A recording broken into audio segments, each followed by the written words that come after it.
Selamat datang di podcast History Talk. Ngobrol-ngobrol santai tapi tetap berilmu lah. Betul banget tuh. Nah, pada episode kali ini kita akan bahas salah satu masa yang penting banget dalam sejarah Indonesia, yaitu masa demokrasi liberal sejak tahun 1950 hingga tahun 1959. Nah, untuk yang akan kita bahas kali ini yaitu kondisi politik dan juga kondisi ekonominya.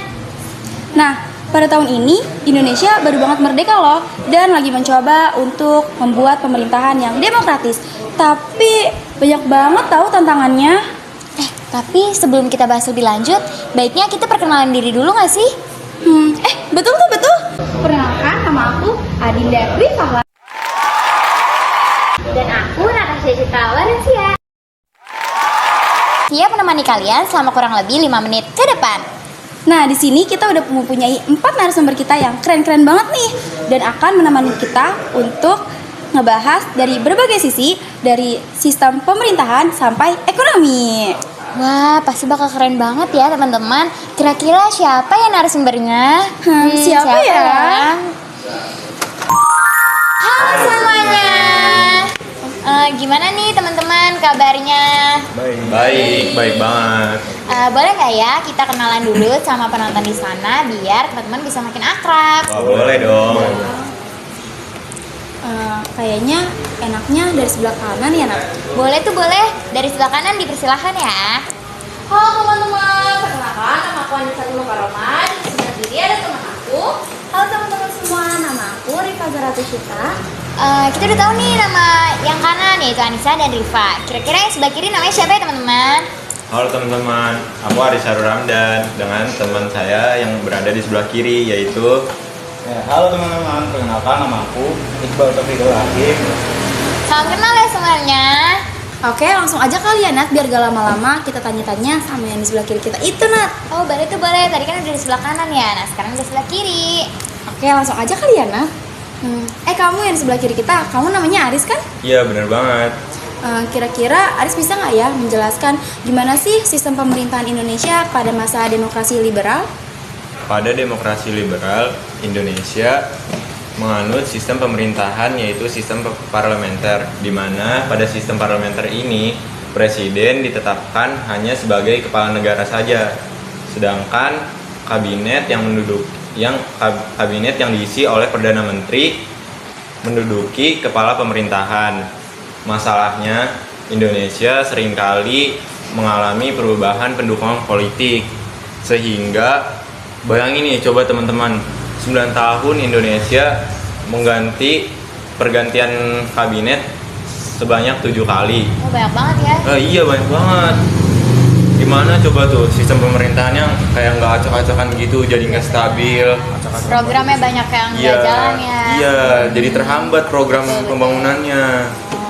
Oh, berarti teman-teman, kalau dari jawaban Aris dapat kita simpulkan bahwa kondisi politik Indonesia pada masa demokrasi liberal itu sangat tidak stabil ya, dan ditandai dengan jatuhnya pemerintahan satu persatu. Nah, itu dia, Nat. Oke, selanjutnya aku nanya ke Anissa kali ya. Anissa, aku mau nanya nih, gimana sih sistem kepartaian Indonesia pada masa demokrasi liberal? Jadi pada saat itu Indonesia menganut sistem multipartai.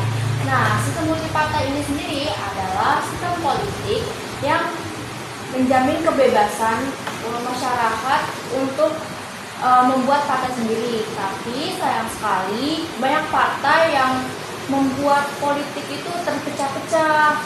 Jadi itu sering banget mereka tuh lebih bersaing, bahkan nggak bekerja sama. Egois ya. Wah, jadi parah kayak banget sih. Jadi Iya. mereka untuk mencapai kesepakatan itu sangat Sulit ya? Iya, benar. Seperti itu ya, Nisa. Terima kasih banyak ya, Nisa. Lanjut, aku mau nanya nih sama Rifa. Katanya di masa ini juga ada pemilu pertama Indonesia ya? Wah, bener banget tuh Dinda. Jadi pada tahun 1955 ada pemilu pertama di Indonesia yang benar-benar demokratis. Pemilu itu diselenggarakan untuk memilih anggota DPR dan juga anggota Dewan Konstituante. Hasilnya itu menunjukkan 4 partai besar. Ada PNI, ada Masyumi, NU, dan PKI. Tapi habis itu Konstituante tuh gagal buat bikin atau menyusun UUD yang baru. karena ada perbedaan pendapat dan juga kepentingan dari partai-partai tersebut. Akhirnya, Soekarno mengeluarkan dekret presiden pada tanggal 5 Juli 1959 yang mengakhiri masa demokrasi liberal. Oh, berarti berakhirnya masa demokrasi liberal itu ditandai dengan keluarnya dekret presiden ya, Rifa? Bener banget kan, Natasha? Oke, teman-teman. Yang terakhir aku mau nanya ke Iqbal nih. Untuk Iqbal, aku mau nanya, apakah kondisi politik yang tidak stabil yang disebabkan oleh jatuh bangunnya kabinet itu berdampak pada kondisi ekonomi pada masa demokrasi liberal itu? Ya tentu aja Nat, karena sangat berdampak besar berketindaklanjutan program pemerintah. Akibatnya pemerintah harus mengeluarkan anggaran yang cukup besar untuk biaya pertahanan dan keamanan. Rugi banget sih. Iya, rugi banget Besar. kalau gitu. Selain itu, ekspor Indonesia hanya bergantung pada hasil perkebunan dan pertumbuhan penduduk Indonesia. Itu juga jadi titik masalah kita. Semakin Masalah meningkat baru ya ya. pertumbuhannya. Walaupun mengupayakan perbaikan lewat dari Pergerakan mungkin itu ya, benteng, lalu ada juga sistem ekonomi Alibaba dan sebagainya. Tapi itu juga masih belum maksimal. Gitu ya, walaupun udah diupayakan tapi tetap aja ya, Ya. belum maksimal. Oke, berarti teman-teman bisa disimpulkan bahwa dari jawaban narasumber kita kali ini, kalau pada masa demokrasi liberal itu banyak sekali sesuatu hal yang terjadi. Dari sistem pemerintahan yang sering ganti kabinet, terus juga sistem kepartaian yang rumit, sampai kondisi ekonomi yang penuh banget dengan tantangan.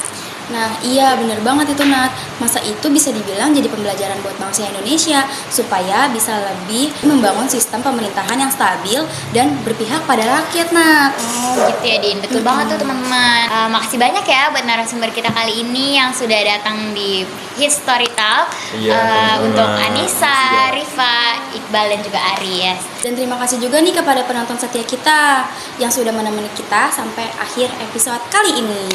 Nah, buat teman-teman, jangan lupa untuk terus semangat belajar sejarah ya, karena dari masa lalu kita bisa melangkah lebih bijak ke masa depan. Sampai jumpa semuanya.